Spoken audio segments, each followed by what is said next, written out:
Elia bawa pendeta debat face to face sama saya. Lalu sekarang dengan patentengan dia mengajak saya untuk diskusi di forumnya dengan alasan hotel dibayar ini dan lain sebagainya. Kenapa kamu tidak mau diskusi dengan saya di podcastnya Samuel Christ? Ini buktinya. Shalom Alaikum, damai Kristus bersama kita. Pada video ini saya akan menanggapi tanggapan Donditan mengenai pernyataan saya perihal Septuaginta. Sebenarnya pada video saya yang mereka tanggapi itu hanya berbicara tentang kekristenan dan keyahudian mengenai teks yang ada di antara keduanya. Tapi entah bagaimana, umat abad ke-7 yang datang dari semenanjung Arabia ini selalu nimbrung untuk merusak suasana. Tapi nggak apa-apa, berbicara kekristenan memang sangat menjanjikan. Bahkan itu bisa membuat perut mereka kenyang. Artinya kekristenan menjadi berkat buat mereka. Tanpa berlama-lama, mari kita kupas. 80 tahun 80. Sebelum diterjemahkan ke Septuaginta, sudah ada kitab yang namanya Tanakh. Yang pertama, dia mengatakan bahwa sebelum Septuaginta ada, sudah ada Tanakh. Dan dia mengatakan bahwa Septuaginta itu ya diambil dari Tanakh. Pertanyaan saya, kalau Septuaginta diambil dari Tanakh, mengapa jumlah Septuaginta lebih banyak daripada jumlah Tanakh? Tanakh hanya memiliki 24 kitab, sedangkan Septuaginta memiliki 51 kitab. Kalau Septuaginta mengambil dari Tanakh, harusnya jumlah Septuaginta itu sama dengan Tanakh. Tapi ini mengapa tidak sama? Mengapa Septuaginta lebih banyak daripada Tanakh? Blunder. Selain itu, kalau memang Tanakh sudah ada sebelum Septuaginta, coba tunjukin satu aja nama dari kodeks Tanakh yang lebih tua daripada Septuaginta itu sendiri. Saya yakin Anda tidak bisa membuktikan ini. Karena naskah tertua dari Tanakh yang kamu pegang itu adalah Aleppo dan Leningrad dari abad ke-9 dan 10. Hampir 1000 tahun setelah Septuaginta. Jangan menipu orang Kristen. Kamu bisa menipu kawan-kawanmu, tapi kamu tidak bisa menipu kami. Hampir semua penulis perjanjian baru mengutip dari Septuaginta. Mengutip. Lalu yang berikutnya dia mengatakan bahwa hampir semua isi perjanjian baru itu mengutip Septuaginta. Justru karena Septuaginta sudah selesai sebelum penulisan perjanjian baru, makanya para rasul mengutip Septuaginta. Karena perjanjian baru itu ditulis pertengahan hingga akhir abad pertama.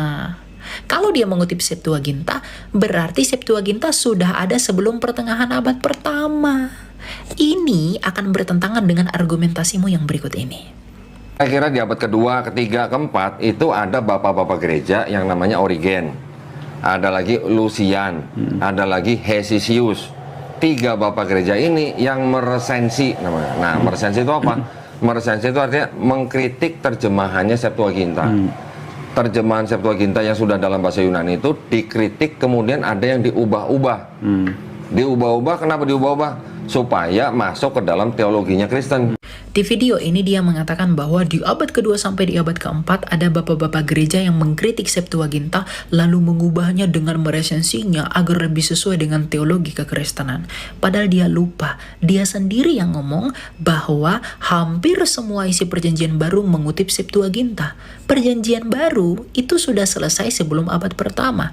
Lah dasar iman kami itu dari perjanjian baru. Lalu sekarang kamu fitnah bahwa itu diubah-ubah bapak-bapak gereja di abad keempat. Argumentasimu nggak konsisten, makanya jangan suka menipu.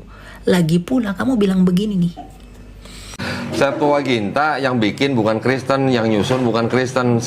Padahal dia sendiri yang ngomong bahwa Septuaginta bukan buatan orang Kristen. Lalu sekarang saya enak udel, dia bilang bahwa orang Kristen lah yang mengubah Septuaginta. Mengenai asumsi dia yang penuh kebencian, yang mengatakan bahwa orang Kristen lah yang mengubah Septuaginta, itu dipatahkan oleh sejarawan Josephus Flavius dalam tulisannya berikut ini. Demikian yang dapat saya sampaikan. Kesimpulan yang dapat kita pelajari adalah sebenarnya video tanggapan mereka itu tidak penting karena tidak berisi apapun. Isinya semuanya hanya letipuan. Ya, nasihat saya buat orang-orang Saracen yang menganggap mereka-mereka ini pintar, mungkin bagi kalian itu pintar, tapi sebenarnya yang kalian dapatkan hanyalah pembodohan. Tuhan memberkati, bertobatlah, percayalah kepada Kristus yang sejati. Halo semuanya, Shalom Alaikum, damai Kristus bersama kita. Sebelumnya saya mohon maaf karena video ini merupakan video tanggapan yang baru mengenai pendapat Donditan mengenai pernyataan saya perihal Septuaginta. Karena video sebelumnya berisi narasi yang rentan untuk disalahpahami oleh umat Kristen atau juga di luar Kristen. Dalam hal ini adalah umat abad ke-7 yang berasal dari semenanjung Arabia. Tanpa berlama-lama, mari kita kupas. 80. Sebelum diterjemahkan ke Septuaginta, sudah ada kitab yang namanya Tanakh. Yang pertama, ia menyatakan bahwa sebelum Septuaginta ada, sudah ada Tanakh. Yang menjadi pertanyaan saya, Tanakh yang ia maksudkan dalam hal ini berasal dari naskah apa? Apakah dari naskah Masoretic Text atau dari naskah yang lain yang lebih tua daripada Septuaginta? Kalau ia mengaku bahwa ia punya Tanakh yang berasal dari 5 abad sebelum Masehi, artinya lebih tua daripada Septuaginta, agar Anda tidak menipu, coba sebutkan apa nama manuskrip atau kodeks Tanakh yang lebih tua daripada Septuaginta itu. Memang kita tahu bahwa para rabi Yahudi menyusun terjemahan Septuaginta yang berbahasa Yunani itu berasal dari Proto-Ibrani yang disalin oleh Ezra. Tapi jangan lupa, pada tahun 164 sebelum Masehi, Antiochus Epiphanes pernah menjarah dan juga menajiskan bait suci sehingga menghancurkan naskah salinan Ibrani yang dibuat oleh Ezra. Dan yang tersisa hanyalah Septuaginta.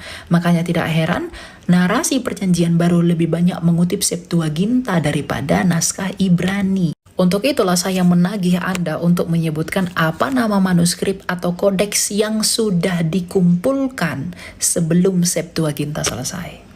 Dengan demikian saya mau mengajarkan teman-teman bahwa Tanakh yang berbahasa Yunani di Septuaginta itu lebih valid dan lebih sahih daripada Tanakh yang berbahasa Ibrani di zaman sekarang dan yang dipegang oleh Donditan. Karena yang dipegang oleh Donditan itu Tanakh yang berasal dari naskah Masoret dari abad ke-9 dan 10 dari Kodeks Aleppo dan Leningrad. Karena kodeks atau manuskrip sebelum Septuaginta itu tidak ada. Kalau ada coba sebutin namanya apa. Ya, jangan menipu. Semua penulis perjanjian baru mengutip dari Septuaginta. Lalu ia mengatakan bahwa hampir semua perjanjian baru itu mengutip narasi Septuaginta. Justru narasimu ini membuktikan bahwa memang orang Yahudi pada masa itu menggunakan Septuaginta. Karena salinan Ibrani yang terakhir yaitu salinan Ezra itu sudah dihancurkan pada masa penjarahan bait suci di zaman Makabe oleh Antiochus Epiphanes. Dan kalau Anda membela diri dengan mengatakan bahwa karena perjanjian baru memang berbahasa Yunani, makanya mengutip dari Septuaginta yang berbahasa Yunani, ini bukan tentang terjemahannya tetapi tentang narasinya dan isi kontennya. Misalnya, orang Yahudi di perjanjian baru merayakan hari raya Hanukkah atau hari raya terang. Dan sampai sekarang pun orang Yahudi melakukan hari raya Hanukkah.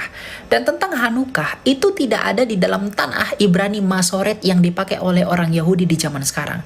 Dan Hanukkah pun tidak ada di dalam Tanakh yang kamu pegang itu yang tidak jelas keberadaannya dari mana. Adanya malahan di Septuaginta di dalam tulisan Makabe. Ini membuktikan bahwa orang Yahudi pada masa itu memang menggunakan Septuaginta. Makanya para murid mengutip narasi Septuaginta. Bukan karena perjanjian baru Yunani dan Septuaginta Yunani, maka perjanjian baru harus mengutip dari Septuaginta bukan dari Ibrani. Karena memang Yahudi pada masa itu menggunakan Septuaginta, karena naskah Ibrani sudah habis dihancurkan di zamannya Makabe, makanya perjanjian baru mengutip narasi Septuaginta yang berbahasa Yunani. Bahasa Yunani itu dikritik kemudian ada yang diubah-ubah. Diubah-ubah, kenapa diubah-ubah? Supaya masuk ke dalam teologinya Kristen. Lalu yang berikutnya dia mengatakan bahwa di abad kedua dan di abad keempat ada bapak-bapak gereja yang mengkritik Septuaginta lalu merubahnya dengan meresensinya agar sesuai dengan teologi kekristenan. Padahal dia sendiri yang ngomong kalau perjanjian baru itu mengutip narasi Septuaginta. Perjanjian baru yang adalah dasar iman kami itu sudah selesai ditulis sebelum abad pertama berakhir. Lalu sekarang dia dengan seenak udel mengatakan bahwa bapak-bapak gereja yang merubah agar sesuai dengan teologi kekristenan. Astaga unta, kenapa sih nggak konsisten? Lagi pula, Anda sendiri yang ngomong begini nih. Septuaginta yang bikin bukan Kristen, yang nyusun bukan Kristen. Dan asumsi dia yang mengatakan bahwa bapak-bapak gereja telah merubah Septuaginta itu dibantah oleh fakta sejarah sejarawan Yahudi dalam bukunya berikut ini. Silakan dibaca. Mendingan Elia bawa pendeta debat face to face sama saya. Lalu sekarang dengan patentengan dia mengajak saya untuk diskusi di forumnya dengan alasan hotel dibayar ini dan lain sebagainya. Kenapa kamu tidak mau diskusi dengan saya di podcastnya Samuel Christ? Ini buktinya.